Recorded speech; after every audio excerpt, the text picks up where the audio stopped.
I got so much motherfucking design on right now.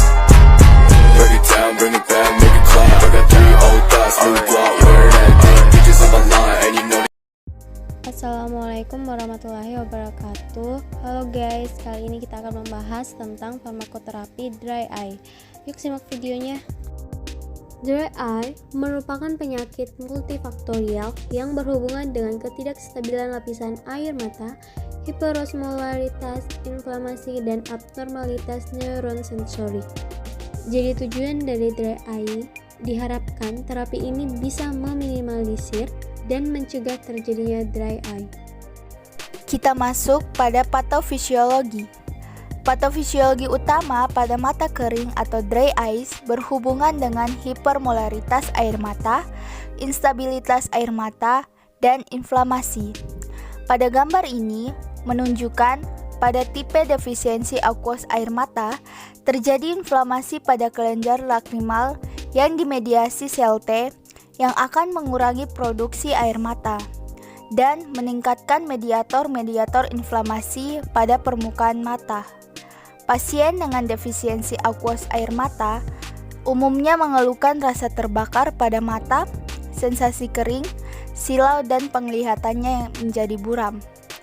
Gejala klinis pada tipe ini bervariasi, dari iritasi mata ringan, penurunan menikus air mata, permukaan kornea yang irregular, bahkan sampai gejala yang berat yang dapat menyebabkan kecacatan permanen.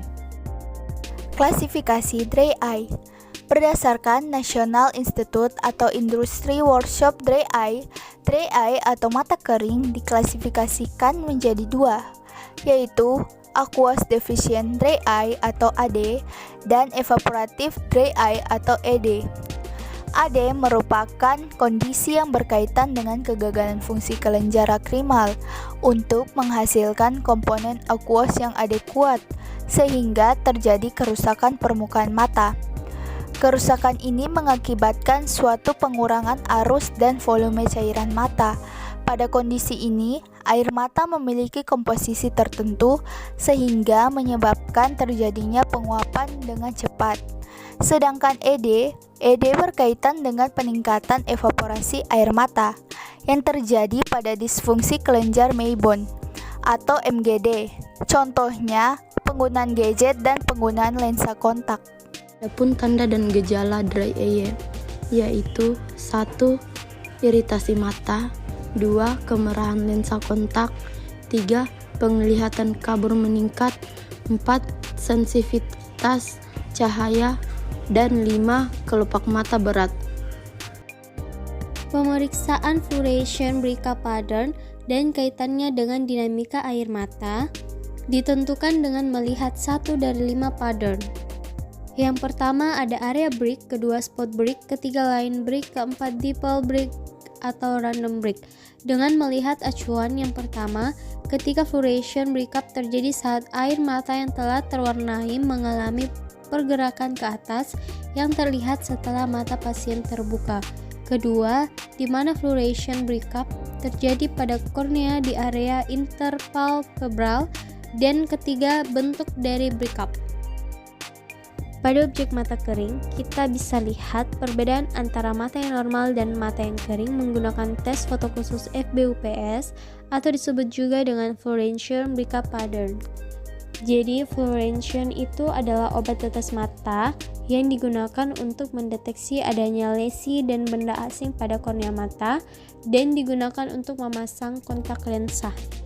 Terapi farmakologi dari dry eye yaitu artificial tears, cyclosporin, lifitegrast, corticosteroid, dan antibiotik. Adapun terapi non farmakologinya itu yang pertama latihan mata sederhana, bergantian memejamkan mata dengan perlahan, kemudian pejamkan secara kuat, lakukan 20 kali sehari. Kedua, beristirahat secara teratur saat bekerja di depan komputer. Algoritma untuk dry eye atau mata kering dimulai dari inflammatory dry or detection of MMP9, no drops prior to MMP9 testing. Dimulai dari 2 tahap. Yang pertama itu inflammatory positif dengan menggunakan MMP9 lebih dari 14 mg per mili. MMP yaitu matriks metil proteinase. Kemudian dilanjut oleh consider clopidogrel of leafy grass bile and omega 3 fatty acid 2000 sampai 4000 mg. Selanjutnya inflammatory positif MMP 9 lebih dari 440 mg per mili. Selanjutnya dibagi lagi menjadi dua tahap, yaitu 50% inflammatory positive on rapid testing. Dia akan mengalami perubahan dengan yang pertama itu consider increasing glycyrrhosis to tidy, atau pertimbangkan untuk meningkatkan cyclophosphorin, dan consider laetaprodol Cold-Dye, atau pertimbangkan juga laetaprodol Cold-Dye setiap hari. Kemudian work-on process, consider increasing glycyrrhorin to tidy, consider laetaprodol Cold-Dye, consider Avenova and or Bulpix, consider LipiFlow and or intense pulse light, consider dosification and estimation and serum tears. Selanjutnya untuk pengobatan yang kedua, inflammatory negatif MMP 9 kurang dari 40 mg per mili. Yang pertama itu artificial tears, gauze ointments, atau menggunakan salep, air mata buatan gel atau salep asam.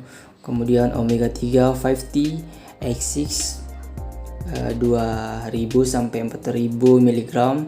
Kemudian inflammatory negatif MMP kurang dari 40 mg per mili. Kemudian untuk selanjutnya dia akan no further treatment, atau ada pengobatan yang lebih lanjut. Kemudian continued symptoms, dia meliputi consider pontifical occlusion, atau pertimbangkan frontal occlusion. Kemudian consider topical NSAID Cold-Dye for neuropathic pain, dan oral pregabalin or gabapentin, atau pertimbangkan NSAID topikal setiap hari untuk nyeri neuropatik, dan pregabalin oral atau gabapentin. Efek samping obat adalah reaksi tidak diinginkan yang terjadi ketika kita mengonsumsi suatu obat. Efek samping yang terjadi ini bisa menambah parah penyakit yang diderita oleh pasien, bahkan berujung kematian. Adapun efek samping dari obat artificial tears, di mana obat tetes mata yang dikategorikan dalam kelas stimulus lemah dan tidak menyebabkan iritasi pada mata. Yang kedua, golongan obat kortikosteroid, efek sampingnya yaitu hipertensi, hiperglikemi, penghambatan penyembuhan luka, dan katarak. Interaksi obat adalah perubahan aksi atau efek samping obat yang disebabkan oleh pemberian bersamaan dengan makanan, minuman, suplemen, atau obat lain. Ada banyak penyebab interaksi obat, misalnya satu obat dapat mengubah farmakokinetik obat lain. Dan salah satu contohnya juga interaksi obat dengan zat lain itu interaksi obat dengan obat lain yang digunakan secara bersamaan tanpa rentang waktu. Adapun golongan obat yang digunakan yaitu golongan obat kortikosteroid, yaitu loteprednol dan etabonat. Yang pertama, loteprednol itu ditambah desmopersin dapat mengubah efektivitas obat. Yang kedua, loteprednol ditambah auranofin dapat meningkatkan resiko efek samping yang serius. Obat untuk ibu hamil. Salah satu obat yang direkomendasikan buat ibu hamil ketika mengalami dry eye atau mata kering yaitu artificial tears. Obat ini dapat mengurangi osmolaritas, membersihkan pengotoran iritasi, serta juga dapat melindungi permukaan mata sehingga tidak ada efek yang membahayakan bagi ibu hamil. Penggunaan obat ini juga pada wanita hamil relatif aman asalkan tidak mengalami alergi terhadap komponen penyusunnya. Artificial tears juga berguna untuk menjaga kelembapan mata sekaligus meminimalisasi peradangan dengan penggunaan yang tepat. Artificial tears juga dapat membantu mengurangi rasa sakit di mata sehingga obat ini aman dikonsumsi buat ibu hamil. Selanjutnya, obat yang kontraindikasi buat ibu hamil atau obat yang tidak direkomendasikan buat ibu hamil.